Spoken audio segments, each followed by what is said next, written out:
इससे पहले kinetic theory of gases पढ़ते हुए हमने आइडियल गैस इक्वेशन डिराइव किया था, जो कि होता है कुछ ऐसा कि किसी गैस सैंपल में उसका प्रेशर और वॉल्यूम का जो प्रोडक्ट होता है वो बराबर होता है number of moles, gas constant और उसका एब्सोल्यूट स्केल में टेम्परेचर का प्रोडक्ट। और इस इक्वेशन को डिराइव करते हुए हमने कुछ अजम्पशंस लिए थे। वो अजम्पशंस कुछ ऐसे थे। हमने सबसे पहले ये माना था, वैसे माना जाता है, मुझे कहना चाहिए, इस आइडियल गैस इक्वेशन को डिराइव करते हुए जो आइडियल सिचुएशन कंसीडर किया जाता है, जो इमेजिन किया जाता है, उस आइडियल सिचुएशन में ये माना जाता है कि जो गैस मॉलिक्यूल्स होते हैं उन गैस मॉलिक्यूल्स के बीच कोई फोर्स काम नहीं करता है। ऐसा ये माना जाता है, ये सच नहीं है, इट्स नॉट रियलिटी। यही इस वीडियो का मुद्दा है।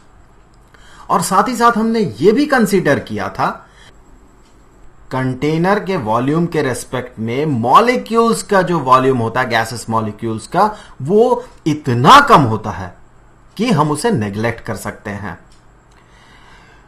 तो यहां भी हम इसे नेग्लेक्ट कर रहे पर यह नहीं कह रहे कि वो जीरो होता है। हमने ये माना था कि हम उसे नेग्लेक्ट कर सकते हैं। क्यों कर सकते हैं? क्योंकि मान ले एक कंटेनर अगर हो, कुछ इस तरह का कंटेनर है, इस कंटेनर में गैस मॉलिक्यूल्स है और वो इतना स्पार्सली होता है, इतने दूर होता है, खाली होता है, इतना इसका डेंसिटी इतना कम होता है कि अगर आप इस टोटल वॉल्यूम को कंसीडर करें, इस पूरे कंटेनर के वॉल्यूम को कंसीडर करें और आप इन मॉलिक्यूल्स के ये जो वॉल्यूम्स है, इन सारे मॉलिक्यूल्स के टोटल वॉल्यूम को अगर आप कंसीडर करें तो आप इस टोटल वॉल्यूम को नेग्लेक्ट कर सकते हैं। यहां मान ले कि कंटेनर का जो वॉल्यूम है, टोटल वॉल्यूम, ये 100 यूनिट का है और गैसेस मॉलिक्यूल्स का जो वॉल्यूम है, मान ले कि वो 1 यूनिट का हुआ, तो हम इसे नेग्लेक्ट कर सकते हैं। ये तो बहुत कम है 100 के रेस्पेक्ट में। यहीं पर अगर आप इसी कंटेनर में प्रेशर बढ़ाते हैं, मतलब क्या कर रहे हैं, आप इसका वॉल्यूम को घटा रहे हैं। कंटेनर यही है, नंबर ऑफ मॉलिक्यूल्स उतना ही है, पर आपने क्या किया, इसे कर दिया कंप्रेस, काफी कंप्रेस कर दिया आपने इसे, और ये कुछ ऐसा इतना वॉल्यूम ऑक्यूपाई कर लिया। अब इस वॉल्यूम में, ये हो गया कंटेनर का वॉल्यूम। अब इस वॉल्यूम में अगर आप देखेंगे ये सारे मॉलिक्यूल्स हैं, तो फिर क्या इस केस में आप इन मॉलिक्यूल्स का जो वॉल्यूम है उसे इग्नोर कर सकते हैं?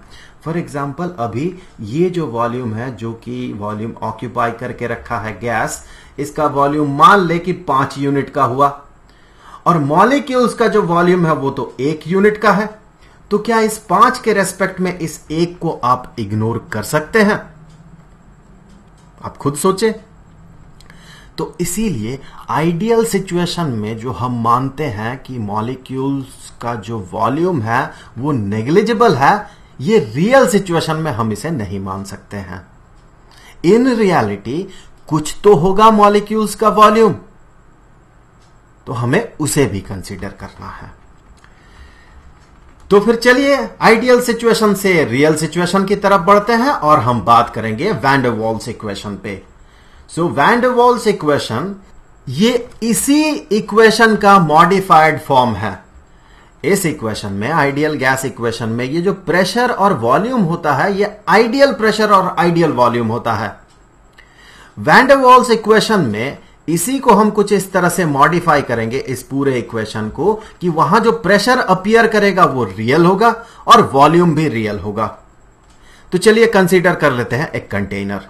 तो इस कंटेनर में कुछ गैसेस मॉलिक्यूल्स हैं मान ले, और ये गैसेस मॉलिक्यूल्स का अपना कुछ प्रेशर है और इसका अपना वॉल्यूम है। तो ये हो गया गैसेस मॉलिक्यूल्स, बहुत सारे गैसेस मॉलिक्यूल्स।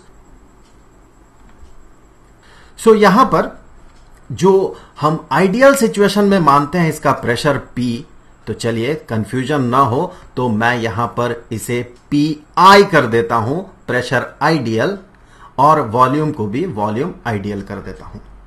तो प्रेशर यहां एग्जिस्ट क्यों करता है? ऐसा क्या कारण है कि एक गैस अपने कंटेनर के वॉल्स में प्रेशर एक्सर्ट करता है? इसके पीछे का जो रीजन है वो ये है कि ये मॉलिक्यूल्स जिगजैग मोशन में होता है और ये कंटिन्यूअसली वॉल्स से जाके टकराता है, और जब ये वॉल से जाके टकराता है तो एक फोर्स ये एक्सर्ट करता है, और जैसे ये फोर्स एक्सर्ट करता है हमें पता है कि force divided by surface area is equal to pressure.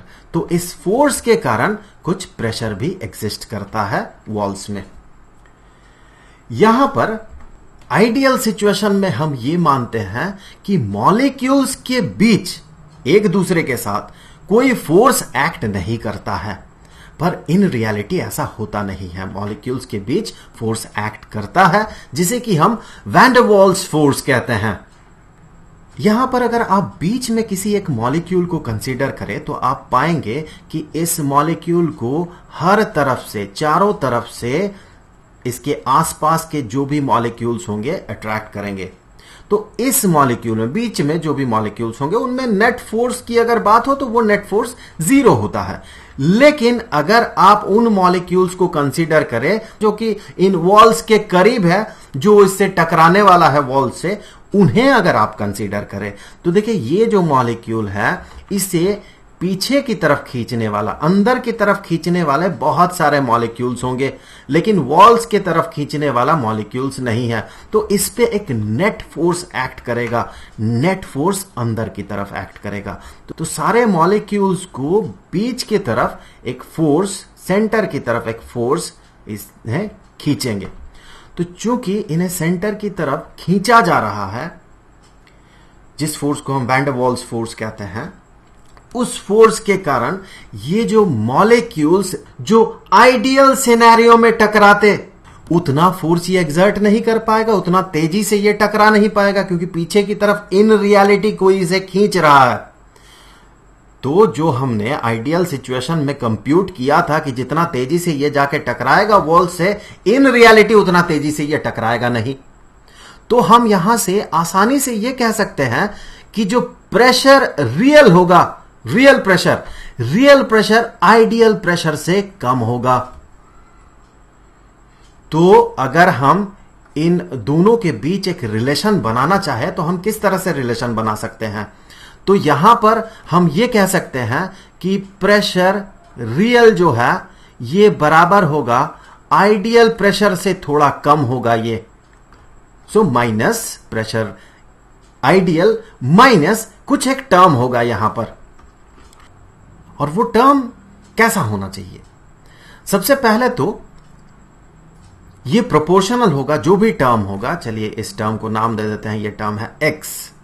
तो ये जो x है, ये x प्रोपोर्शनल होगा किसके साथ? देखें यहां पर ये जो मॉलिक्यूल्स हैं जिन्हें कि अंदर की तरफ खींचा जा रहा है, जिस फोर्स से खींचा जा रहा है वो फोर्स किस पे प्रोपोर्शनल होगा? वो फोर्स प्रोपोर्शनल होगा कितना ज्यादा नंबर ऑफ मॉलिक्यूल्स यहां एग्जिस्ट कर रहा है अंदर।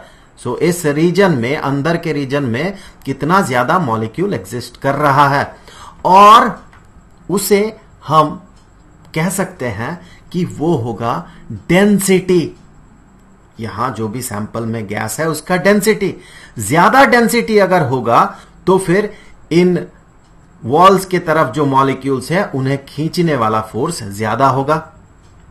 हम यहां पर नंबर ऑफ मॉलिक्यूल्स कंसीडर नहीं कर रहे। इसके पीछे का रीजन यह है कि मान ले कंटेनर कुछ ऐसा है जिसमें कि बहुत सारे मॉलिक्यूल्स हैं, और एक कंटेनर बहुत बड़ा है, बहुत बहुत बड़ा, इससे कई गुना बड़ा, 10-12 गुना बड़ा, और यहां नंबर ऑफ मॉलिक्यूल्स जो है उतने ही हैं जो कि पिछले केस में था।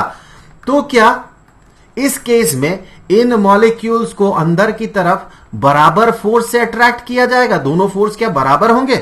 बिल्कुल नहीं। ये सारे मॉलिक्यूल्स तो बहुत दूर दूर है, तो इनका जो खींचने का, इस मॉलिक्यूल को खींचने का जो पावर है वो तो कम होगा। तो इसीलिए हम यहां पर नंबर ऑफ मॉलिक्यूल्स को कंसीडर नहीं करते हैं, बल्कि डेंसिटी को कंसीडर करते हैं। सो कंसीडरिंग डेंसिटी हम ये कह सकते हैं कि ये जो फोर्स होगा अंदर की तरफ खींचने वाला फोर्स, जो कि यहां पर प्रेशर रिडक्शन फैक्टर की तरह काम कर रहा, ये प्रेशर रिडक्शन फैक्टर ये प्रोपोर्शनल होगा इसके डेंसिटी के। सो डेंसिटी को हम इस तरह से रिप्रेजेंट कर सकते हैं कि ये होगा number of molecules in terms of मोल। हम यहां पर मोल यूज कर रहे हैं, सो यहां n है moles. So number of molecules in terms of mole divided by volume. So ये हो गया उसका डेंसिटी। और ये जो डेंसिटी है इसे हमें दो बार कंसीडर करना होगा, क्योंकि ये दो अलग अलग तरीके से प्रेशर रिडक्शन फैक्टर पे काम कर रहा है। कैसे? एक तो ये डेंसिटी बता रहा कितना ज्यादा मॉलिक्यूल्स इस रीजन में है जो कि इन मॉलिक्यूल्स को वॉल्स के तरफ मॉलिक्यूल्स को खींचने वाले हैं। साथ ही साथ वही डेंसिटी ये भी बताता है कि कितना ज्यादा मॉलिक्यूल्स इन वॉल्स के आसपास है जो कि वॉल में जाके टकराने वाले हैं। और अगर ज्यादा नंबर ऑफ मॉलिक्यूल्स होंगे वॉल में टकराने के लिए तो उस पे प्रेशर रिडक्शन फैक्टर भी ज्यादा एक्ट करेगा, क्योंकि उस पे ज्यादा फोर्स एक्ट करेगा, ज्यादा फोर्स उसे अंदर की तरफ खींचेगा। तो फिर प्रेशर रिडक्शन फैक्टर पे डेंसिटी दो तरह से काम करता है, इसीलिए इसका स्क्वायर। तो अगर मैं यहां पर इस प्रोपोर्शनलिटी साइन को सब्स्टिट्यूट करता हूं तो इससे आगे मैं ये कह सकता हूं कि यही x ये बराबर होगा सम कांस्टेंट। तो चलिए ये कांस्टेंट है a, some constant into n अर्थात number of moles divided by volume का स्क्वायर। यहां पर ये जो v है ये v मॉलिक्यूल्स का वॉल्यूम नहीं है, कंटेनर का वॉल्यूम है। सो ये ध्यान रखें, ये कंटेनर का वॉल्यूम है, ये टोटल वॉल्यूम की बात हो रही है। तो हम यहां से अब इससे आगे कुछ ऐसा भी कह सकते हैं कि pressure real is equal to pressure ideal minus a constant है ये, into n over v squared. तो जब हम रियल गैस इक्वेशन बनाएंगे जो कि वैन डर वाल्स इक्वेशन है, वहां पर Pi की जगह हम इस इक्वेशन से Pr के रेस्पेक्ट में वैल्यू पुट कर सकते हैं। तो Pi को हम कैसे सब्स्टिट्यूट करेंगे? यहां से आगे हम कह सकते हैं कि Pi is equal to, algebra से हम कह सकते हैं कि Pi is equal to Pr plus A into n over v squared. अब चलिए देखते हैं कि आइडियल वॉल्यूम को हम किससे सब्स्टिट्यूट करेंगे, इसके साथ रियल वॉल्यूम का क्या रिलेशन होगा। तो इसी तरह से एक कंटेनर फिर से अज्यूम करते हैं। तो ये रहा वो कंटेनर और अंदर है बहुत सारे गैसेस मॉलिक्यूल्स। सो ये हो गया गैसेस मॉलिक्यूल्स। तो यहां पर जो वॉल्यूम हम आइडियल सिचुएशन में कंसीडर करते थे वो वॉल्यूम क्या था? ये वॉल्यूम कौन सा वॉल्यूम है? हम ये मानते थे कि मॉलिक्यूल्स का जो वॉल्यूम है वो वॉल्यूम नेग्लिजिबल है, जीरो है। और हम साथ ही साथ ये पाते थे कि ये जो वॉल्यूम है ये कंटेनर का वॉल्यूम है। तो आप ये सोचे कि कंटेनर का वॉल्यूम हम कंसीडर कर रहे थे आइडियल सिचुएशन में, ये पूरा वॉल्यूम, और हम ये मान रहे थे कि गैस मॉलिक्यूल्स का जो अपना वॉल्यूम है, इनका जो अपना वॉल्यूम है, ये वॉल्यूम कुछ है ही नहीं। तो हम कंटेनर के वॉल्यूम से ये मतलब निकाल रहे थे कि ये जो बीच में खाली जगह है ये है VI, रियल वॉल्यूम, माफ कीजिएगा आइडियल वॉल्यूम। सो ये जो बीच का खाली जगह है, एम्प्टी स्पेस है, ये है आइडियल वॉल्यूम। तो फिर जो रियल वॉल्यूम होगा उस रियल वॉल्यूम में जब हम उसे कंसीडर करेंगे तो हम ये मान रहे हैं कि मॉलिक्यूल्स का अपना कुछ वॉल्यूम है, इनका कुछ तो वॉल्यूम है। उस कुछ वॉल्यूम को अगर हम कंसीडर करें तो हम कह सकते हैं जो रियल वॉल्यूम होगा ये रियल वॉल्यूम आइडियल वॉल्यूम से ज्यादा होगा। अब अगर इन दोनों को हम इंटर रिलेट करने का कोशिश करें तो हम ये कह सकते हैं कि जो रियल वॉल्यूम होगा, जो रियल वॉल्यूम है वो बराबर होगा VR, ये बराबर होगा VI प्लस कोई एक फैक्टर। और ये फैक्टर किस पे डिपेंड करेगा? देखिए, आइडियल वॉल्यूम है एम्प्टी स्पेस बीच का, और यहां पर रियल वॉल्यूम है एम्प्टी स्पेस प्लस मॉलिक्यूल्स का अपना जो वॉल्यूम है। और मॉलिक्यूल्स का जो अपना वॉल्यूम है, ये फैक्टर चलिए मैं इसे y मान लेता हूं। सो मॉलिक्यूल्स का जो अपना वॉल्यूम है, जिसे कि हमने y माना, ये प्रोपोर्शनल होगा सीधे नंबर ऑफ मोल्स पे। ज्यादा नंबर ऑफ मॉलिक्यूल्स तो इसका वॉल्यूम ज्यादा होगा। तो इससे आगे हम यहां y के जगह हम कह सकते हैं कोई एक कांस्टेंट इनटू n। ये है क्या? ये बता रहा है कि मॉलिक्यूल्स का अपना वॉल्यूम कितना है। ये नंबर ऑफ मॉलिक्यूल्स को रिफ्लेक्ट करता है। तो ये b ये बताता है कि एक एक मॉलिक्यूल ये खुद कितना बड़ा है। ज्यादा बड़ा मॉलिक्यूल्स अगर होंगे तो b बड़ा होगा, मॉलिक्यूल्स अगर छोटे हों तो b छोटा होगा। तो हम यहां पर कह सकते हैं ये जो A है, ये A बता रहा है कि कितना ज्यादा अट्रैक्शन यहां पर काम कर रहा है। ये अट्रैक्टिव फैक्टर है। सो इसे हम कह सकते हैं कि ये अट्रैक्टिव फैक्टर है, अट्रैक्टिव फैक्टर। और ये B जो है, ये मॉलिक्यूल्स का बिगनेस फैक्टर है। मॉलिक्यूल्स कितने बड़े हैं, एक एक मॉलिक्यूल्स कितने बड़े हैं, ये रिफ्लेक्ट कर रहा है। सो हम कह सकते हैं ये है बिगनेस फैक्टर। बिगनेस फैक्टर किसका? मॉलिक्यूल्स का, मॉलिक्यूल्स का। तो हम यहां पर इस y के जगह पे हम bn सब्स्टिट्यूट कर सकते हैं, और अलजेब्रा से हम इससे आगे कुछ ऐसा कह सकते हैं कि जो Vi है, जो आइडियल वॉल्यूम है, ये बराबर होगा VR माइनस Bn के। तो फिर यहां पर दो इक्वेशन हमें मिला। एक तो ये वाला इक्वेशन, यहां हम Pi का जो वैल्यू है उसे यहां पर सब्स्टिट्यूट कर सकते हैं, और हमें एक इक्वेशन मिला ये वाला इक्वेशन। यहां से Vi का वैल्यू हम वहां पर इस जगह पे सब्स्टिट्यूट कर सकते हैं। तो जैसे ही हम उसे सब्स्टिट्यूट करेंगे तो हमें क्या मिलेगा? देखें, सो रियल सिचुएशन में, रियल सिनेरियो में हम ये कह सकते हैं कि ये जो Pi है, इसके जगह हम कहेंगे PR plus A into N over V squared, ये तो हो गया pressure, into volume. So volume यहां पर Vi के जगह हम यहां पर कह सकते हैं VR माइनस Bn, जो कि है volume real minus Bn is equal to N into R into T। तो अभी ये जो इक्वेशन हमें मिला, इस इक्वेशन को ही कहा जाता है वैन डर वाल्स इक्वेशन।